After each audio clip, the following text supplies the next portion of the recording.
what were the good points I got from him, and my mother. And of course, the good, the bad, and the ugly, right? And then I work on the parts of myself that say, okay, that's, that needs to be worked on.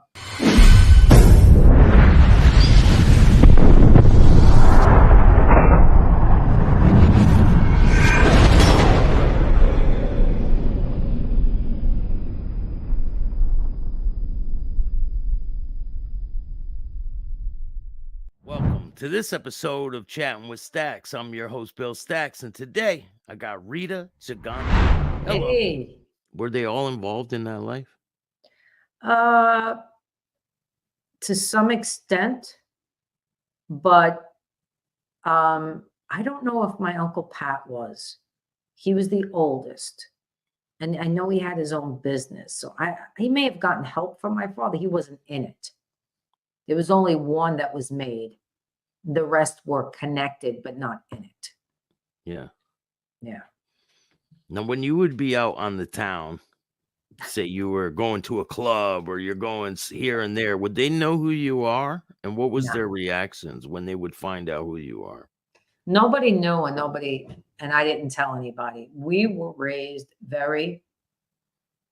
and honestly, I never felt comfortable with that. I would never walk into a place and say, listen, this is who I am. This is my father, blah, blah, blah. How? Who does? I can't. I don't have that energy. I just, and I know people that have done it. I know family members that have done it, but I don't have that in me, and neither did my brothers or sisters. Yeah. Listen, would I go to the meat market that, my grandmother would go to and say, I didn't even have to really say anything. I don't even know how they know, but I would say, my grandma Yolanda. So all I had to say was Grandma Yolanda. I didn't have to say the last name. My grandma Yolanda sent me here to get the meat. That was it. Carte blanche, whatever. Yeah. So there were certain places like that, but I would never go into a restaurant and order a club or anything like that. No. Yeah, I've heard a lot of stories of people going to clubs and not having to pick up the tabs and all this stuff. It's so ego driven. It's so just not my cup of tea. Yeah. You're gonna like me for who I am, or I don't need any special treatment. I came here with money. I can, I can pay like everybody else. Yeah. So yeah, that's how it was. Now, when different things were happening in New York and with John Gotti and all these things are happening, the car bombing, Paul Castellano gets killed. Where were you in life when that happened, when Paul got killed? Yeah, I mean, I think I was still in massage school. For the life of me, I can't remember the year. Do you know the year? 85. December. Paul Castellano was 85? Yeah. I was in school then. I was in high school. I just graduated high school in 85. So did I know about it? Yes. It was in the newspaper. I remember them talking about it. Absolutely. So I was privy to that. Did you ever see him around? Never. I think they met once. Maybe twice, but I think it was once when John tried to tell my dad that, he made his son. And my father said to him, sorry to hear that. Yeah. Because that would never happen in my house. The boys got told. It begins and ends here with me. Oh, so your father wasn't bringing his kids into the life at all? Never. Absolutely not. That would never happen. So he wanted to build like a foundation that you guys can prosper with. And yeah, sure. I mean, not everything was illegal, so they were legitimate things, and people that my father could connect my brothers to that were legitimate. So that's just how it was. The boys were able to do that. The girls, the expectation of a woman in an Italian Catholic family is very different. Yeah. I just made my own way because I'm not one to go and sit in an office and, be a secretary or anything. I wasn't going to be, anything medical. Although I love the body, I would have did it a different way. But when spirit called me to this was it. This was like, I knew my calling once I got called to it. Have you had any situations with the spiritual stuff that really stand out in your mind that you could Oh tell my me? God, I remember. Yeah, absolutely. I remember witnessing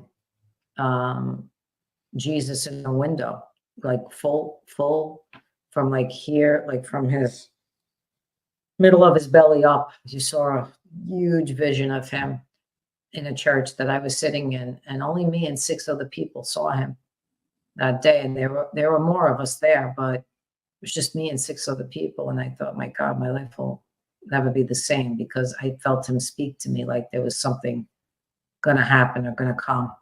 And then I witnessed, I was in the bathroom and I saw the Blessed Mother and the baby Jesus. And then I remember seeing Jesus in the shower. So several times I was able to witness seeing them. I did the laying on of the hands. Some people may know what that is, but that's when a priest will, kind of like anoint you, and it's called being slain in the spirit. So what happens is when they anoint you and you go down, the Holy Spirit moves through you. So I remember that, like, unbelievable experience, because I remember going down like a feather, and I remember the incredible peace that came over me. I didn't want to move. I didn't want to get up. And then I remember the priest coming over to me.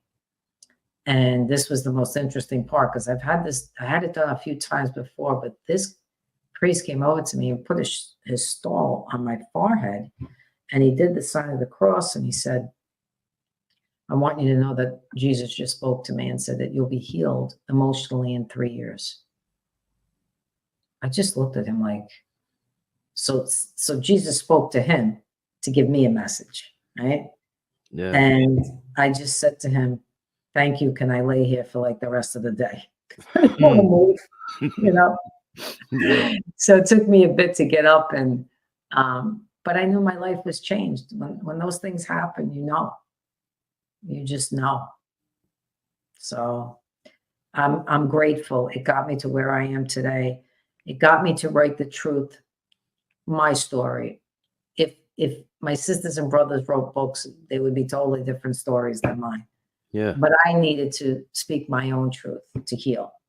So all of everything that happened to me, people ask me all the time, would you go back and change anything? And I'd be like, why? Like, look where I am.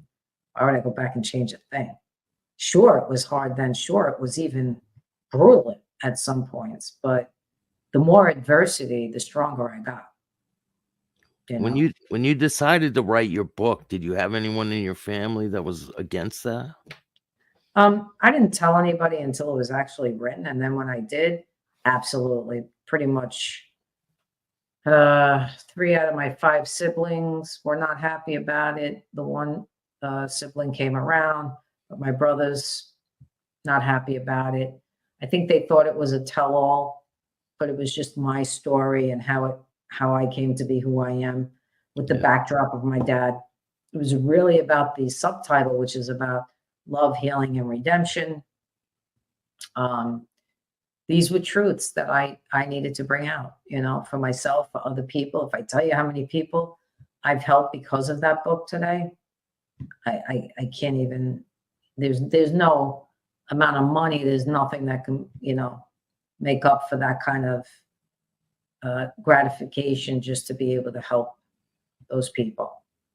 Yeah, to have a connection with people out there. Well, I'll tell you, it's not just the people that are connecting to me. Some of them, yes, of course, they know who he is, and they want to connect because of that. But most people connect because of the trauma I had, the anxiety, the panic, the OCD, how I came to be who I am. Like, that's what they're connecting to. Oh, and you're gay on top of it in this family. Like, how did you overcome all of that? Especially coming from back then, like it had to be hard growing up, even to walk into that room and tell them. That took a lot of courage. Devastating. Yeah. Courageous, yes. Definitely, especially with my dad. I don't think anybody would have thought. I probably am the only one, maybe my oldest sister, but probably am the only one who's been able to sit and say something to him and not be afraid of the consequences. Not that I wasn't afraid, but I didn't back down because of those consequences. I was willing to do it anyway, you know. And Yeah. that's, I always look to him. What were the good points I got from him, and my mother, and of course, the good, the bad, and the ugly, right? And then I work on the parts of myself that say, okay, that's, that needs to be worked on. But there's good and bad in all of it, So I'm hoping people get, people hear this and they get a sense of, oh, I can speak my own truth, or oh, I can get through my own adversity, whether they connect to me or not, but they feel something from this that gets them to that point. Have you seen your dad get mad, like on other occasions where you've maybe did something wrong or No, not with me. with your siblings? Yeah, and other people, never with my mother. And my grandmother really was the only one that could put him in his place. My mother sometimes, but my grandmother would put him right in his place, and I would love it. So she was the real boss, right? Oh man, I'd be laughing underneath my breath, going, "Get him, Graham, get him!" And sometimes it would be in English, but mostly in Italian. Yeah. So it was hard. I mean, we were all a part of this, and we all, very loyal family. So, this was my dad, this was her husband, this was his mother. We all did what we had to do to help him, Yeah. So, Now, what were your thoughts when your father got arrested and got indicted?